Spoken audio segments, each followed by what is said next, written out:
What's going on, everybody? It's Jeff Iafrate from Crunch Time here with my Detroit Lions 2024 NFL Mock Draft 3.0. I did 2.0 last week. It was a lot of fun. You guys appreciated it. So we're going to do it again and do 3.0, and we'll do 4.0 next week, so on and so forth until the NFL Draft. Now, I like to do different scenarios because I could just sit here and draft the same players, draft players that I like, and just try and convince you over a week's worth of time why these are the right selections. But instead, I'm going to do something different. I'm going to be trading up in this mock draft.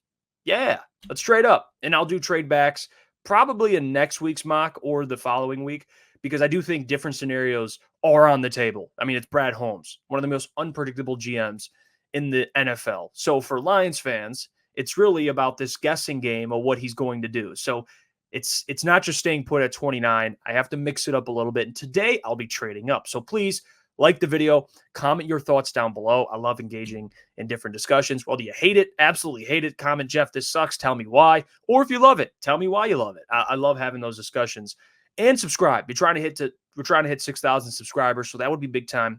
You guys have been showing a lot of support for the channel, and we see it all. So thank you for that.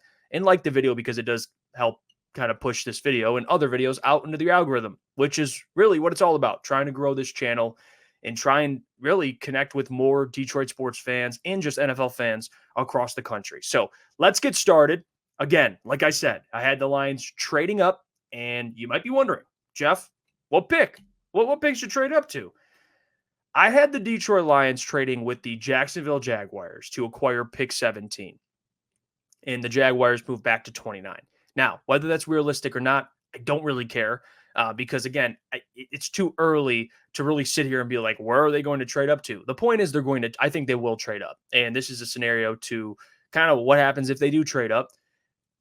It's not really about what I gave up either. Let's be honest. I mean, Brad Holmes is probably going to find a way to either fleece a GM or get a really, really good deal. So it's not really about what I gave up either. But the point is they traded up to pick 17. Now let's get into what player I had them selecting at 17, and that player is Edge out of UCLA, Laiatu Latu. And I think this is great value. The only reason why he's sitting here is for an obvious reason, a neck injury in 2021, which basically retired him, but he returned, he's been healthy, and he's been dominant, absolutely dominant. He has the best hands out of all edges in the NFL draft.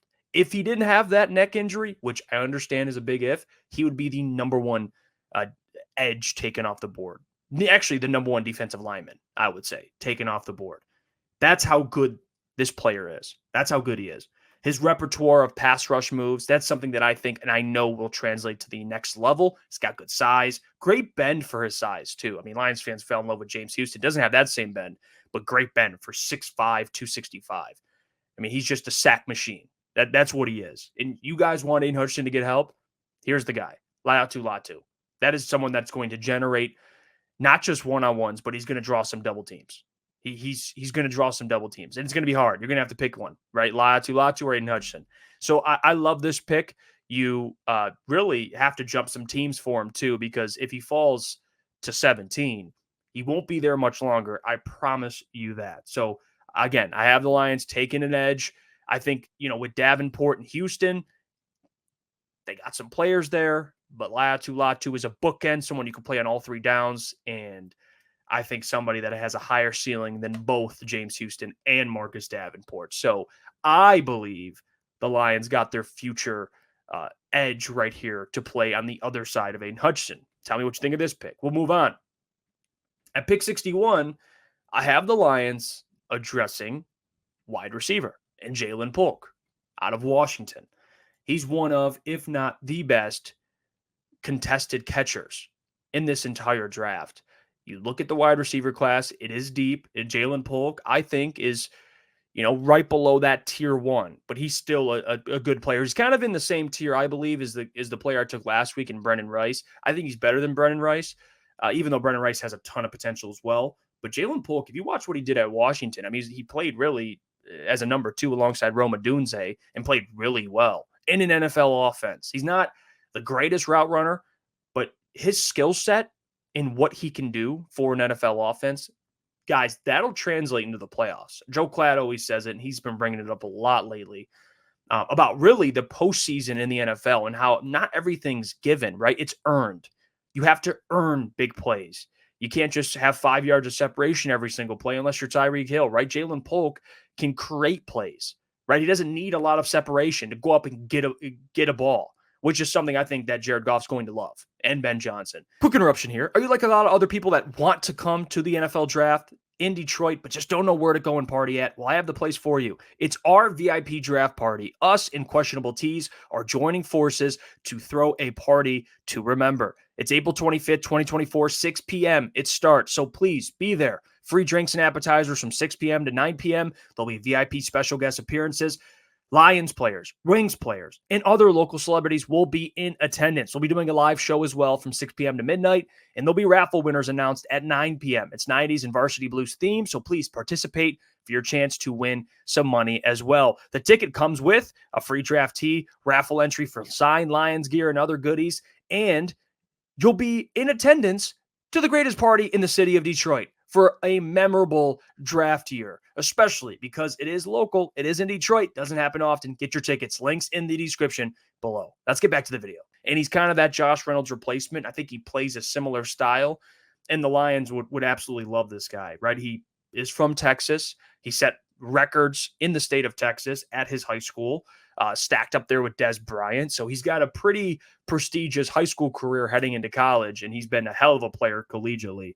And like I said, made a lot of plays as the number 2 wide receiver at Washington, playing alongside a guy that I think will be a top 12 pick, top 10 pick in Rome Odunze. So I have the Lions taking Jalen Polk at 61, and at pick 73, I have the Lions taking a corner, and that is Renardo Green out of Florida State, PFF's best man-to-man corner in the draft. Now, if you don't like PFF, go watch the tape. He's an animal. He is. He's truly a competitive, stingy corner who, again, is very, very good in man-to-man. Even if you don't like the words PFF's best man-to-man corner, he is one of the best man-to-man corners in the entire NFL draft, right? He's got a knack for finding the football, double-digit pass deflections this year, playing against SEC wide receivers. And I just love his competitiveness. I love the size. Obviously, he's got good size, like almost 6 foot, $185, $190. And for the 3rd round, this is great value for Renardo Green. You get a guy that I think can still be, one of the best players, one of the best corners to come out of this draft, I think. He's got a lot of potential. I mean, he allowed a 51.7 completion percentage when targeted this year in the SEC. So, again, he's a damn good player. And I think the Lions and Aaron Glenn are going to absolutely love this guy. Now, at pick 164, I have them addressing offensive linemen, which I did have them addressing offensive linemen at pick 164 last week. This is kind of it's been my sweet spot for offensive linemen. There's certainly an argument for a guy like Jackson Powers Johnson, Graham Barton. There's other guys that you're probably going to have to take a little earlier.